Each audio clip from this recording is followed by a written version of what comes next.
Have you been looking for a Taekwondo podcast with qualified people who know what they're talking about, who help you keep up with everything going on in the Taekwondo world? Well, you found it. This is the Taekwondo Podcast. Taekwondo news, competitions and other events, training and sports science, keeping the fans, coaches, and high-performance athletes up to date with the latest news and trends on Olympic Taekwondo. Let's do this. This is the Taekwondo Podcast. And here's your host, César Valentim. Hello and welcome to the Taekwondo Podcast. We're a podcast based out of Austria in English language for everyone out there who likes Taekwondo. On this episode, we take a look at the Olympic Games in Paris again and have a quick conversation with Don about day 3. Welcome to our podcast. I'm Coach César Valentim. With me is again Coach Don Lewis. Hi Don, how are you? I'm excellent, César. It was quite a day. I loved it. And I understand you did too. A lot of things to talk about, so we'll just have to hit the highlights. You get to get some sleep tonight? I got a little bit. I think it was around 2 hours or so. So still running on adrenaline. We'll see how I am this time tomorrow. Well, tomorrow it's heavyweight division. It's going to be at a little slower pace. It's not going to be so exciting with probably some surprises. But today was definitely a surprising day. You want to start with the morning session? Absolutely. There was a lot of good stuff right out of the gate. Starting with the ladies, we had, our American young teenager, Christina Teachout, surprised the crowd to their disappointment with Magda Wietanien. And it really wasn't even much of a contest. I'm not sure where Magda's head was. Maybe she wasn't quite ready to start the day, but Christina took advantage of that. And then after that, we saw a similar thing with Viviane Martin, who we'll talk about later, I'm sure, with Ruth Bagby. And then all the way down the list, I thought mostly favorites won. And then there were surprises later on. Over on the men's side, right out of the gate, what an exciting match between the Chilean and So Jeonwoo from Korea. So barely escaped the second round. It ended up 16-16. He scored 5 points, a turning back kick, and then the guy went out of bounds with like less than a second left. Scored 5 points, and he only advanced because he had 2 turning kicks to 1 for Churchill from Chile. So that was extremely interesting, and I love the number of 3-round fights. There are a lot of 3-rounders, and very exciting. I hadn't seen Sawadugo very much from Burkina Faso. And boy, that guy's a monster. What a great fighter he is. You think he ran out of juice eventually, but would like to see more of him. Well, the Teachout was a strong contestant, and having to face Magda Viet on the first match. Magda is very unstable. She sometimes makes amazing tournaments, sometimes she doesn't. And this was it's not the first time we saw Magda Viet do this kind of matches, and it was good for Christina because she managed to go floating through that round. Ruth and Gabi against Viviana was one of Viviana Martin's toughest fights.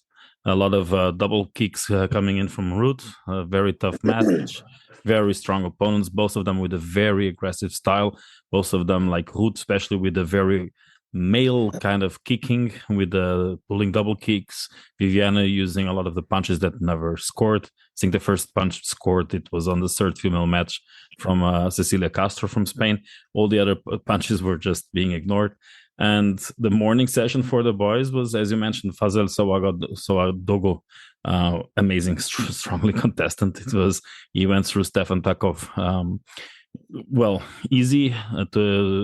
Stefan was injured. He broke his arm at the European Championships. And then, of course, he was out of the mats and out of training for a while. He came back strong, but probably without the tactics and the resources to beat Fazel on one of his best days. But for me, the highlight of the morning was, Churchill from Chile was surprisingly good. It's not an athlete that I've been following, and I really liked his fighting style. I like the aggressive, I like the precision that he kicked. Again, pulling double kicks and turning kicks, they were very nice. But Farzan Mansouri against TJ Nichols was, for me, the highlight of the morning session. More than the girls. Yes, the girls had some amazing fights. Of course, Viviana Martin will go over. We'll talk a lot about her because she made a show today, and Sara Shari and all the others had very easy opponents compared to their level of competitiveness. They were by far the favorites. Maybe Alexander Perisic with Ozoda Sobrinova was a tougher match, but in the males, I thought when I was watching Farzan Mansouri against CJ Nicholas that it was the final. It was an amazing match. It sure was. There's a lot of acrobatics, and it set the tone for the day.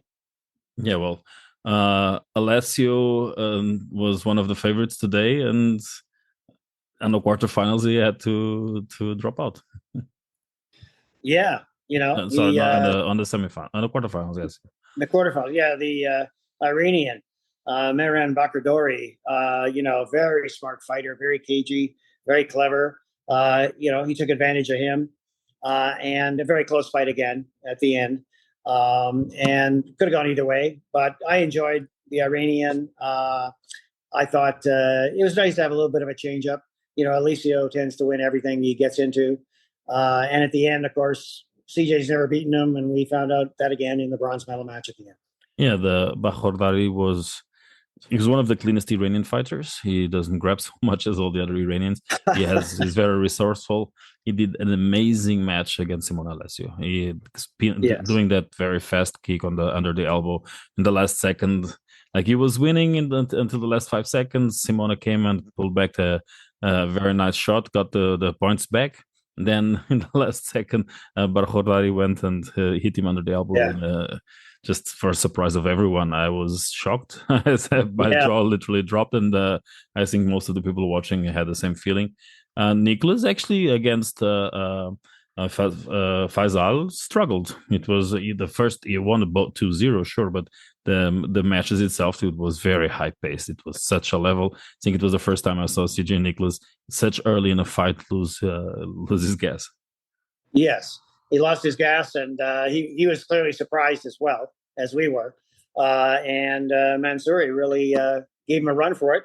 It's too bad it's the only match we saw him in. Well, the quarterfinals again started amazingly with Cristina against Viviana. So what's your thoughts on that one? What a fight. That was incredible. Everybody over here in the States is still going on about it. Very proud of her just for the pace and the intensity. We want to see more of those fights. It might not have been the cleanest, most classic style, but it was a bash fest. They just went at each other from start to finish, all 3 rounds. I'm glad it went 3 rounds. And at the end, the slightly stronger one was still standing. That was Viviana. But it was very exciting. They're both 18 years old. Looking forward to a lot more of those matches between those two over the next several years.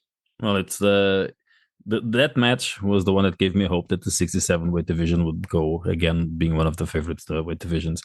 In the last couple of Olympic cycles, we saw 49s and 57s being the fast-paced categories in the female divisions. In contrast to what it used to be the 49s and the 67.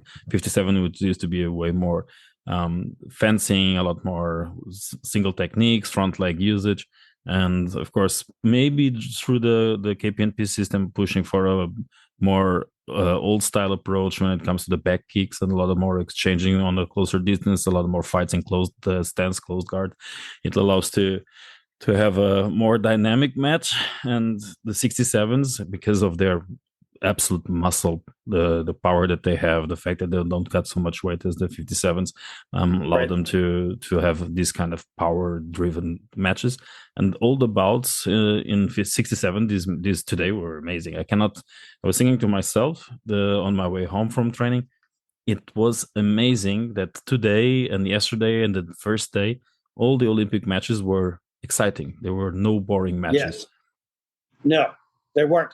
And, there's going to be a number of retirees, like in some of the other weight classes in 67. It'd be a little surprising if Ruth Bagby continued on. I think even Juliana from Jordan that might be it. So we're going to have a new wave. The only one that, is really kind of freakishly tall is Sarah Chari. And she doesn't look like she's going anywhere, although the announcers were saying that she's in medical school. So perhaps everyone will get fortunate and she goes on to be a physician of some kind to not win everything. It was shocking to me that Martin beat her in the semis. Very, very close fight again.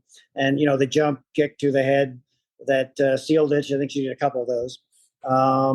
Surprised Sarah and the rest of us. Sarah is a very surprising athlete from the fact that she's very ectomorphic, she's very long, and she still likes to fight on short distance. She goes on very short hooks for very short fish, kind of fast kicks. And, while everyone is counting on tall athletes to be aiming straight to the high section, she just actually waits for you to come inside. She traps you in, try to go to the short fast kicks to the body. But Viviana in the semifinals was anticipating that, and it was very, very close match. But it went the way it should be. The athlete that was better today got through the semifinals and through the final against Alexander Perisic in an amazing match. I thought Perisic would be able to be dominating a lot. It was just out of sheer experience. But she's a little bit older. She's, I think, 3 or 4 years older than Viviana. Again, very first time at the Olympics, first time being such a big stage. She came back. She started to become a world medalist in, I think, Guadalajara. And after that, she is being very successful. But she's not old. She's still still very young in the game. A very young coach as well. Their club Asia is a very strong club in Serbia, in Belgrade. Actually, Stefan Takov used to be from the same club, but then the 3 coaches split and created their own 3 branches. So a very strong contestant, and you see that Belgrade is just more than Gallup. Of course, Gallup got to left side, and he has an amazing team, and he has Melissa Mandic, Tiana Bogdanovic, Vanya, which have an amazing historic result. And thanks to his exposure and thanks to his development of Taekwondo in Belgrade, the clubs nearby are also growing. And you see now Asia, Asterix, that's not in Belgrade, but Obelix from Stefan Takov is all nearby, and many other clubs that are not even on this big stage yet, but they're doing a great result. That's good. And, you mentioned before that, the final, you'd think that Perisic would experienced been on that kind of stage before. Martin had not. She's used to battling her sister and others at Hankook, but her attitude today showed tremendous confidence. And it was a wonderful thing to see. She riled up the crowd. She was waving for them to cheer and make noise. And right through the end, she just went for it. Yeah, well, I know Viviana and Luana since they were cadets, fresh out of Tenerife, moving to Hankook in Madrid. Madrid has Hankook Center from Jesus Ramal and from his girlfriend Suvi Mikonen have an amazing center. They gather a lot of athletes with different personalities and, of course, a very intense training regime, a very high intensity energy. And I had the opportunity this year to spend a couple of weeks with them in training again. I go there every year. And I think that the level of competitiveness inside the club is so big that it's a little bit of Darwinism. You have to be the fittest to survive. And you can see the difference between the mindset of the different players. You look at the last Olympics and you look at Adriana Cerezo and you look at Adriana in this event. Friendly, nice, very calm, very polite, very delicate in some way when she exposes herself. And you saw the lion that was Viviana coming today from the morning session and the celebration of the victory. It's like amazing to see. And it's not only her, the Katoussi from Tunisia, when he was winning and there was a few seconds and the referee was stopping the match, he was pulling the crowd up. And those kind of athletes that make a show out of it, just like CJ Nicholas does. But CJ Nicholas doesn't really pull for the crowd. But these kind of athletes are the ones that are bringing a show into the arena, a show into the competition, and probably it will make Taekwondo even better. Let's make Taekwondo great again. Absolutely. I couldn't agree more. And we love to see that. Whenever CJ competes in the States, was the U.S. Open, which is typically the only place he's competing in the United States. He draws a big crowd. everybody in the arena goes as close as possible or gets the best vantage point, viewpoint, and roars. Like there's nothing else like it in our country at this point, although I suspect that Christina is going to start to bring some bigger crowds as well. How do you think overall, Alessio? Why was he not able to move forward? Why was Alessio against Iran, and again later on on the repêchages? Why wasn't he not the powerful fighter we are used to see? I don't know. I don't know if he's had some sort of bug or weakness that's affected his training and his stamina. At the end, although in the very final, the bronze medal match with CJ, CJ was spent as well. But even the announcer was saying that CJ was exposing himself horribly with all the kinds of kicks he was trying, and Alessio wasn't even responding. He was dead on his feet, but he managed to pull through. And I don't know. Do you think his stamina was affected, or is he distracted by something in his life, perhaps? It can be the stamina, can be a weight cut, can be the fact that food in Paris or the accommodation on the hotel rooms were not letting him sleep, the anxiety, the pressure put on into defending titles and being one of the favorites. Again, the bronze medal match against CJ Nicholas was he missed a lot of opportunities, and it's one of those matches that you say it was not Simone who won, it was CJ who lost, because he gave his match away. Yes. He risked too much unnecessarily. He was more focused in putting up a show, what you usually call the Instagram kind of fight, instead of the effective kind of fight. And Alessio Simone is very precise, and he went and he took all the opportunities to do 3-4 techniques that were clean and scored enough for him to actually win both rounds. That was definitely the case in the first round. I thought, CJ was up 3-0 with literally seconds to go. And I thought he started to, act out a little bit, kind of started to dance around, like you were saying, playing to the crowd, which is for him, it's really showing off a little bit too much. And Alessio saw that, got the headshot, tied the round up 3-3, and took the first round. And I think that just took all the wind out of CJ's sails. And he never really recovered. Well, today we got China going all the way to the semifinals, the Ye Chong, and then in the males yes, we had China in the beginning in the males, right? No, we didn't. No, today exactly. No. Today we didn't have China. True. Today we had Egypt, we had Denmark, we had but we did not have China in the females. She was very strong, but again, tall is not everything. Powerful is in this weight division is more important than being tall. And you see most of the players fighting in 67, they are not much taller than the 57s, but they are way heavier and powerful. The boys, it's different. The boys, you do see the 58s and the 68s being there around 1.90 m, 183, 184 for the 58s, and like 6 feet for the American audience. And the 68s being a little taller, but the 80s, they're huge. When they were coming down the stairs today, you were like, whoa, these guys are huge. They're 2 meters tall. It's I don't know. That's right. And I don't even know. I think Katusi is even over 2 meters, a little bit. And CJ is, he's like 188, 190, and he's shorter than virtually all of his opponents. Yeah, but the females in the China, they tend to be all very, very tall, and they play on the fact that they have a good reach to get to the results. And today was not the case. Yeah, they picked Song Ji over Zhang Mingyu, and I thought that was a little surprising since she's been really their workhorse in that weight class. So I think that backfired a little bit for them. But who knows what else is going on with those athletes? Maybe Song practices extremely well, but she did not have the strength to go all the way today, and Teachout really exposed that in the end.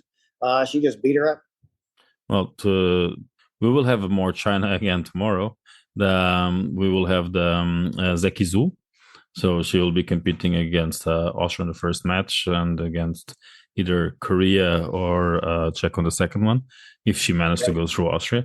And they are not so consistent. I can remember losing in the final to athletes that are lower ranked than they are.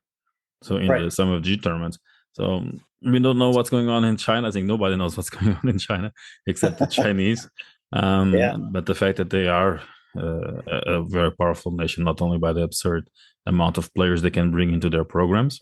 And I had the opportunity to be in China a few times and see the absurd amount of quantity that they bring into trainings.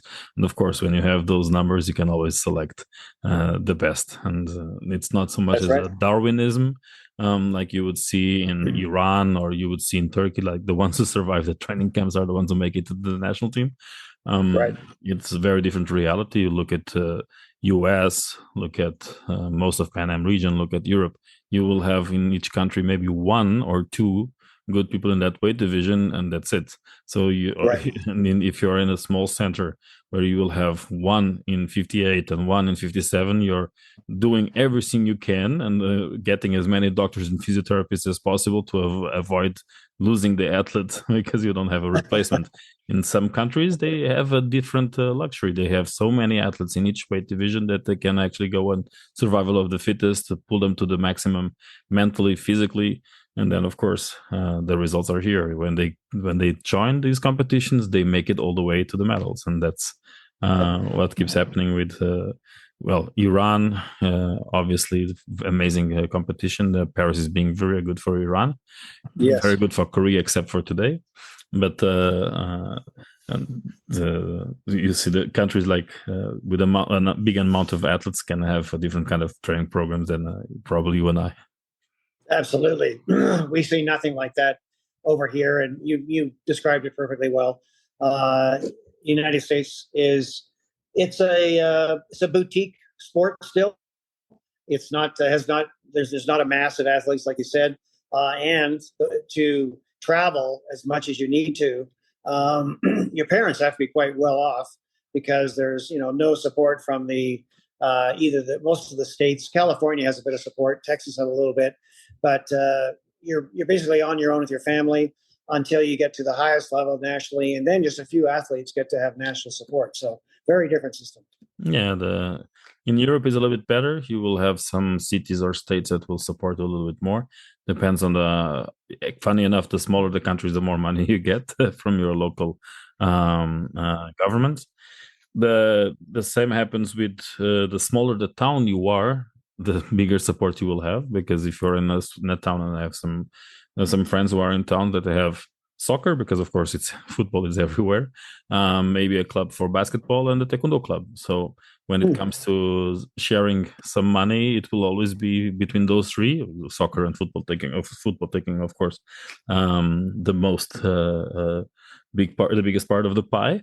But there's something left for taekwondo. Where I live, for example, in Vienna, or even where I used to live in Lisbon, big capital cities that have thousands of sports clubs, they decide basically not to give to anyone. Otherwise, they would be giving peanuts to everyone, and that's not enough. So there's advantage, there's disadvantages. Luckily, we have an amazing sponsoring system. We have our sponsors, like in my club, Green Source, and many other of the companies that that support us. They allow the athletes to compete without having any funding. I can tell you that for Paris Paralympics, the support we got from Paralympic Committee was good. Even though we don't compete for Austria, they actually gave us some money for travels. That's amazing that they did it. Yes. We have the Disability Sports Federation that supports us because of the grassroots work we do, so not specifically for high performance. And that's pretty much it. Yes, we got a T-shirt and 200 euros from the Taekwondo Federation in the last 7 years. That's okay. But we don't count on that. We know that they are not supposed to sponsor refugee athletes. They have to sponsor their national athletes, and different priorities, I guess. And you have to go and run after the money. And most of the money for development phase, for cadets, for juniors, it's fully sponsored by their parents, friends of their parents, the companies where their parents work for. And that's the reality, I guess, in our sport. In Austria, they call it frame sport. Like we are not in the middle of the picture; we're just sitting on the frame, and that's the that's the kind of reality that we live. We don't have those kind of funding, and to be in competing against countries that have a tradition in sport, it's a little bit of an unfair advantage. But again, that's the benefit that we actually live in a democracy. These countries that have support they need to support sports, that they use sports for their soft politics, soft diplomacy, or to promote themselves, or basically most of them are dictatorships. They're trying to promote a national identity because they don't have a national identity in some cases, or in other cases they're using sports to promote a regime. And we're happy that we don't have to do that. We're happy that you live in USA, that is a free country, land of the free, as you guys used to say. We live in Europe.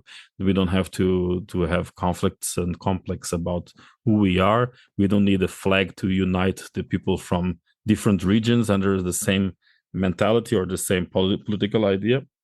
And of course, other things come first: education, health, infrastructure, and sports comes last. So I rather have health and safety and good infrastructure and struggle for financing in sports than having all the money in the world, but then have live in the dictatorship. But that's just me. No, I think there's a lot of us that think that way in the West, and I couldn't agree more. That was a great description. So, expectations for tomorrow. Tomorrow we have heavyweights. Yes. Females, it's well, I don't like to talk too much about female heavyweights. My female heavyweight in the club, she hates me for that. But we will be having some interesting surprises. I think tomorrow we will be having, for of course, Great Britain with Rebecca McGowan coming as one of the favorites. We will have Dabin Lin from Korea, and we will have Haydin Nuz from Nafia from Turkey. Those are the favorites, but we'll also have the surprises. I'm looking forward to see Petra Stolbodova, even Lorena Brandl from Germany. That's going to be quite a surprising thing. And anyone special that you are looking forward to? Thanks, Cesar. I like Thea Loren to actually go all the way to the final. I think that the other way is going to be quite a battle with David Lee and Rebecca McGowan. As you said, Rebecca's out to prove something. And, I think that she'll go on. Surprises. I couldn't tell you who they're going to be. I don't think that Navia Kus is really got that much left in the tank. So I think she could be upset pretty early. But again, it's a tough division. She's got lots of experience, and that can carry a long ways. On the men's side, I have very little expectation that anyone other than Sheikh Sisi will end up on the top. The guy I don't think he's lost in the last 2 years unless he withdrew from an event. He withdrew from one of the Grand Prix. I think that was the only time he didn't win the gold medal. He's so quick, so smart, so experienced, and more so than virtually all the other competitors. But, I'd like to see some surprises there too. Perhaps Richard Orderman, who's gone up in weight. Maybe he'll surprise. The same way he clinched the qualification by doing the same as the Czech female players. They went up one division and they surprised the other players by being a little bit faster. Patrick from Slovenia is a little bit experienced. Richard is a little more aggressive. It's going to be an interesting match for sure. I'm looking forward to see actually Nikita Rafalovic. That can be a nice match. And of course, you have the Rafael Alba. The Cubans, they never leave their home, and when they leave, they are always a surprise.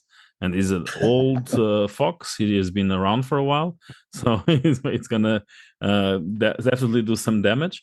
And of course, Sheikh Sisi again. Sheikh Sisi is just a mess. He's a mountain that you want to try to move, and trying to move that mountain, it's going to be quite interesting. But heavyweight division, funny enough, in the old combat sports, they are like the king or queen weight division. Everyone wants to see the boxing weight division. Everyone wants to see the judo heavyweight division. It's not the same in our sport. Our sport is supposed to be a little more dynamic, and that's where Sheikh Sisi comes in. Sheikh Salah Sisi comes, and he actually does techniques that are not used so common to see in heavyweight division, and that's, I think, why everyone likes him. Right, and I think a similar young man that's sort of built in the same style as Caden Cunningham from Great Britain. He looks extremely lean. He is not bulked up, it looks like, from all the social media posts that he makes. So he must be obviously emphasizing speed and quickness. So we'll see how that pays off. He's probably going to run into Alba very early on. So again, that's going to be a contrast in styles and levels of experience. If he beats Abdul Isufu, he has the Alba on the second match if Alba wins against Tesli, right, which is to be expected. But again, surprises are always here. In the female divisions, again, Altea is the last big hope for a final match for France. One of their two top athletes was Magda Viet, and it was Altea Lauren, and it's Altea Lauren. The males were never the big names that they had, even though they got the bronze medal with the 58. Their big bets were the girls, and Magda today is disappointed. Let's see what Altea will do tomorrow, because the pressure will be there. Right. Were you surprised when France named them as their two athletes? They had to pre-name certain athletes. They were obviously going to qualify by being in the top 5 in the world rankings, but they still named them as their, dedicated French athletes. So were you surprised by that? That actually took me by surprise. I think they are not allowed to take anyone to the qualification tournament. Oh, okay. Mm-hmm. Okay, so maybe that's all it was, is that I just didn't think that through. I thought that they could name non-top 5 athletes to get more athletes in, but they still would have had to qualify, is what you're saying. Yeah, they had the thing is, like, even the host country always starts as number 4. And I don't know what's the ranking of Altea Lauren, for example, but they will always be seeded 1, 2, or 3. Doesn't matter. They will always have to start as number 4. That's the host country quota, right? Okay. So what happens with the qualification is that through the ranking system, you can qualify more than 4. You can technically qualify all 8 divisions. And the host country, I'm pretty sure it's not included in those rules. Otherwise, it would not have the wild cards and the tripartite commissions for the weight divisions that are not selected. So I would have to check, but I'm pretty sure that's the situation. Okay, all right. But I'm looking forward to it. Still exhilarated, still running on adrenaline. Like you say, I'm expecting a little bit of a slowdown in pace for some of these fights tomorrow, but we've got one U.S. athlete in there, John Healy, and I like the look of him, of where he is in the bracket. John isn't one of the favorites at all, but I think if he can win his first match and then manage to lose to Sheikh Sisi, which is almost inevitable, that would put him, I think, in a pretty good place in the repressage. So I'm doing too much analysis.